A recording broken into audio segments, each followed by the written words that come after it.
Cola is one of the world's largest beverage companies. From its humble beginnings, selling a single product at a drugstore for 5 cents a glass, the company now has a roster of 200 brands that includes Coke, Fanta, and Sprite. But with U.S. soda consumption on the decline, the soft drink maker has been forced to pivot. In 2021, Coke launched Topo Chico Hard Seltzer, the company's first move into alcoholic beverages in the U.S. in almost 4 decades. The company has also made recent investments into the sports performance drink category with Body Armor and the purchase of UK coffee maker Costa. And while the pandemic has caused major disruptions, in the first quarter of 2021, Coke reported net revenue was up 5% to $9 billion. We were very focused over the last 12 months on focusing on really improving our marketing. We cut the portfolio of brands in half. We got really focused on our innovation pipeline. We worked with our bottlers to really support the customers in new and different ways where they're open. And the sum of all that, along with a new organization we've stood up, has allowed us, as you say, to come back to the pre-pandemic levels. Coke is eagerly anticipating summer reopenings and vaccine rollouts. In the meantime, it faces a number of challenges, including further COVID-19 disruptions and ongoing tax litigation with the IRS. In November 2020, a U.S. tax court said that Coca Cola had to pay the bulk of its $3.4 billion tax bill. Coke said it would ultimately prevail in litigation with the IRS, but that its potential liability could be as high as $12 billion. So after 135 years in business, can the soft drink giant stay on top? And what will the secular decline of sugar-sweetened beverages in the U.S. mean for the future of Coca-Cola? Coca-Cola traces its history to a soda fountain in Atlanta, Georgia.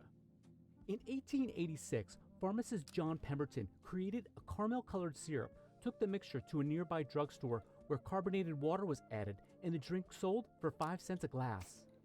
According to author Mark Pendergrass, the mixture contained caffeine, lots of sugar, and for the first few years, a small amount of extract from coke leaves. In other words, cocaine. And at first, their ads were primarily promoting it as a medicine.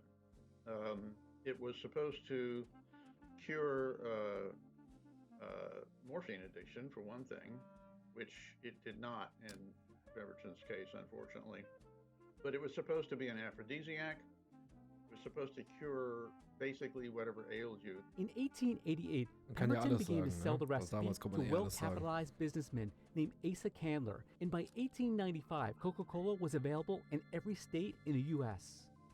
By the turn of the century, Coca-Cola adverts were appearing on clocks, trays, and posters, and the drink was moving from soda fountains and into bottles.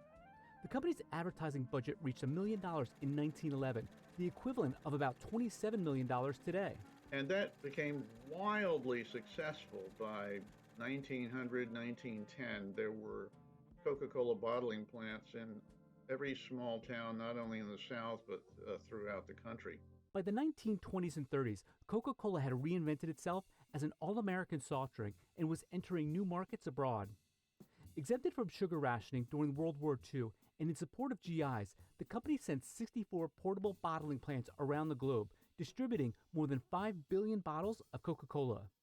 And it wasn't just Americans who were hooked on sugary drinks. According to Pendergrass' book, For God, Country, and Coca-Cola, in Germany, with the supply of key ingredients being curtailed due to the war, local operators invented a new drink, Fanta. The flavored beverage, the first new product from the company, eventually made its way to the U.S. in 1960. Coke produced a slew of other new innovations too. In 1960, steel 12-ounce cans were introduced.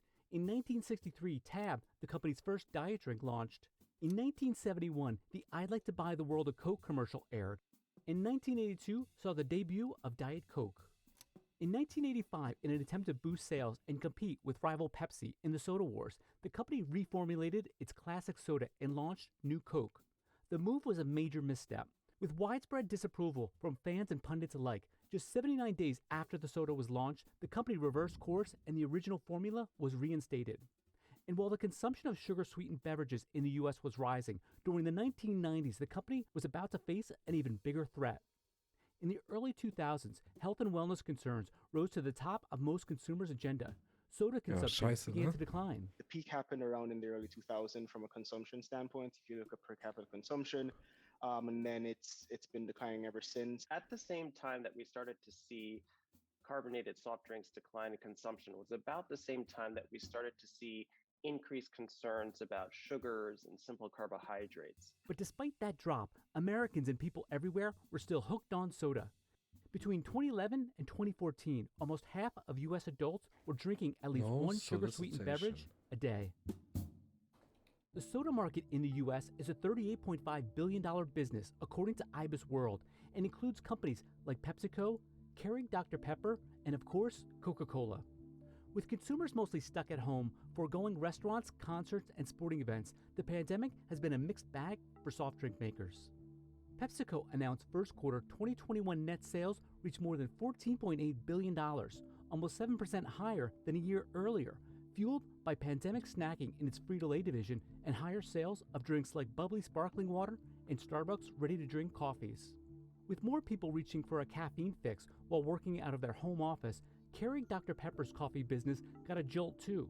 The company announced first quarter 2021 net sales of $2.9 billion, more than 11% higher than the prior year.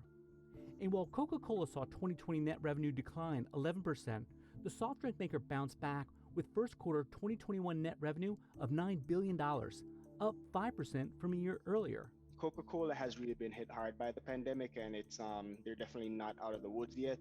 Whilst there is uncertainty and volatility, particularly in the near term ahead of us, we feel confident about the corridors we're setting for the top line and the bottom line guidance, and we believe that we'll be able to emerge stronger from this crisis. A major issue for the soda giant, according to one analyst, Coke has more exposure to restaurants like McDonald's and sports venues than its peers PepsiCo or Keurig Dr. Pepper. What that means is they had a lot of market share to lose in those channels, and so as those channels closed, they had obviously disproportionate impact in terms of their revenues and their market share. To make up for that loss, the soft drink maker slashed its global workforce in 2020 by about 11% and trimmed its roster of brands from 400 to 200. Tab, the company's first diet soda, was cold. But Coca-Cola has several key advantages that will allow the company to reinvigorate its business, according to analysts. For starters, Coke's diverse geographic position should provide the company with a steady stream of growth. Coca-Cola products are sold in more than 200 countries and territories worldwide. Coke also has one of the world's largest non-alcoholic beverage distribution systems and derives more than 40% of sales from developing and emerging economies with a growing middle class. In 2020, Coca-Cola had net operating revenue of $33 billion. Almost 66% of that came from outside the U.S. And in developed markets where Coke is firmly established and competition is rife, the company has proven profit growth strategies driven by innovation. Even in the US, as soda consumption has been declining, the value of the category has still been increasing. According to Johnson, one strategy Coke uses is price pack architecture, which generally refers to consumers' willingness to pay extra for packaging innovations. In Coke's case, it discovered consumers not only preferred smaller sized drinks, but were willing to pay more per ounce for them. Another key advantage, Coke has positioned itself in an area of the supply chain that is less Kleine Sachen sind halt einfach cool. capital intensive and requires less labor and overhead than rival beverage companies like Pepsi. Most of Coke's trademark beverages are not packaged and delivered by the company. In general, Coke focuses its operations on producing the concentrate for its beverages and ships those mixtures to bottlers for processing, packaging, and distribution. In 2020, environmental group Break Free from Plastic took a global audit of plastic trash, working with almost 15,000 volunteers in 55 countries, collecting plastic bottles, coffee cup lids, shampoo bottles, and surgical masks in a 2-month cleanup. The group said that for the third year in a row, soft drink giant Coca-Cola emerged as the top global polluter with almost 14,000 Coca-Cola branded plastics collected in 51 countries. Alter. According to Greenpeace, as of 2018, Coca-Cola has produced over 110 billion single-use plastic bottles. The environmental group estimates that in the decade leading up to 2018, Coca-Cola increased the number of single-use plastic bottles by about a third, accounting for almost 70% of Coke's packaging globally. Alter, das ist While natürlich, wenn Coca-Cola du is so großer not the Player only bist. multinational corporation Scheiße. that relies on plastic packaging, the company's size illustrates the scale of the problem. Other top polluters, according to Break Free from Plastic, include PepsiCo, Nestle, Unilever, Mondelez International, and Mars. According to a report by the World Economic Forum, at least 8 million tons of plastic enters the ocean each year, the equivalent of dumping the contents of an entire garbage truck into the ocean every minute. Plastic packaging makes up the largest share of this problem. Alter. To do its part, in 2018, Coca Cola announced it would use at least 50% recycled material in its bottles and cans by 2030. And by the same date, collect or recycle a bottle or can for each one it sells. The company also launched a plastic bottle made up of 30% plant-based materials in 2009, and in 2020, Coca-Cola partnered with Danish startup Papaco to develop a 100% paper bottle. That project is in its infancy. But critics argue that due to the high costs associated with recycling and with less than 30% of plastic bottles in the US recycled, those efforts... Aber wo ist denn das Problem? Also, das Recyceln besser zu machen. Kann man da nicht einfach auch Strafen machen? Weil, wenn es ans Geld geht, bis das Recycling einfach billiger ist als die Strafe, dann ist ja kein Problem. might not be enough. Another criticism Coca-Cola has faced is over its water use. About a third of Coca-Cola's bottling plants operate in water-stressed areas, and more than 73% of the water used by the company goes to growing ingredients like cane sugar, oranges, and apples. To improve water efficiency, the company reduced or removed water use in its manufacturing process. In 2004, Coke was using 2.7 liters of water to make 1 liter of product. By 2018, it was using 1.92 liters of water to make 1 liter of product. Das ist schon ein The company Fortschritt. also announced bei in der Menge. 2016 that by replenishing watersheds and partnering with organizations, it was returning 100% of the water used in its drinks back to the environment and to local communities. With the pandemic slowing down its North American fountain business and its Western Europe away from home channels, Coke saw a 4% decline in the sale of sparkling soft drinks in 2020. Clearly, the consumers have adapted, and the ones that I think are very likely to stick are clearly a big uptick in e-commerce. I mean, obviously, e-commerce is much more important to a number of other sectors. It's really started to accelerate in terms of grocery, in terms of beverages. I think that will endure, and I don't mean e-commerce just in terms of what you buy to have delivered to the house, but also in the away-from-home channels. The amount of takeaway, the amount of delivery. But it may be new product offerings that have the biggest impact for the soft drink maker.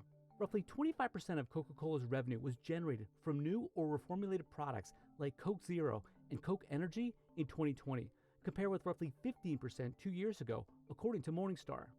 In 2021, Coke launched Topo Chico Hard Seltzer, the company's first move into alcoholic beverages on its home turf in almost 4 decades. In 2019, hard seltzer's volume more than tripled. Very early days for Topo Chico Hard Seltzer in certain countries in Latin America and also Europe, but we're very exciting. Good consumer reaction, good customer reaction, good rates of sale.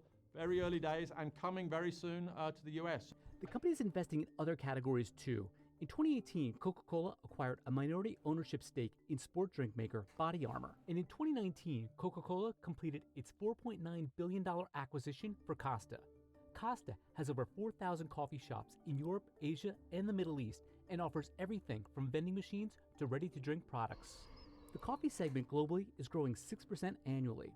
And with health and wellness concerns at the top of most people's agenda, it could be innovations in the soft drink maker's traditional soda business that brings in some of the biggest gains. There are consumers shifting towards lower calorie beverages, and we're certainly behind that trend. Coke Zero Sugar not just is growing in 2021 in the first quarter, but actually grew in 2020. And while Coke might not recover as quickly as its peers, because much of its business is outside of the US, where vaccine rollouts and economic conditions remain uncertain, analysts say the company can expect a strong recovery. Globally, the rate of vaccination, the rate of reopening, all of that is going to vary by country. It'll very much translate into Coke's business. And so it definitely will not be a linear recovery for Coca-Cola, but a strong recovery nonetheless, we expect in 2021.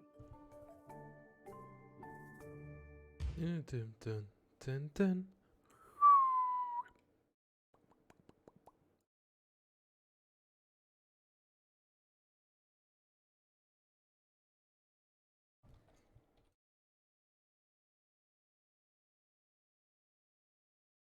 Reingehauen.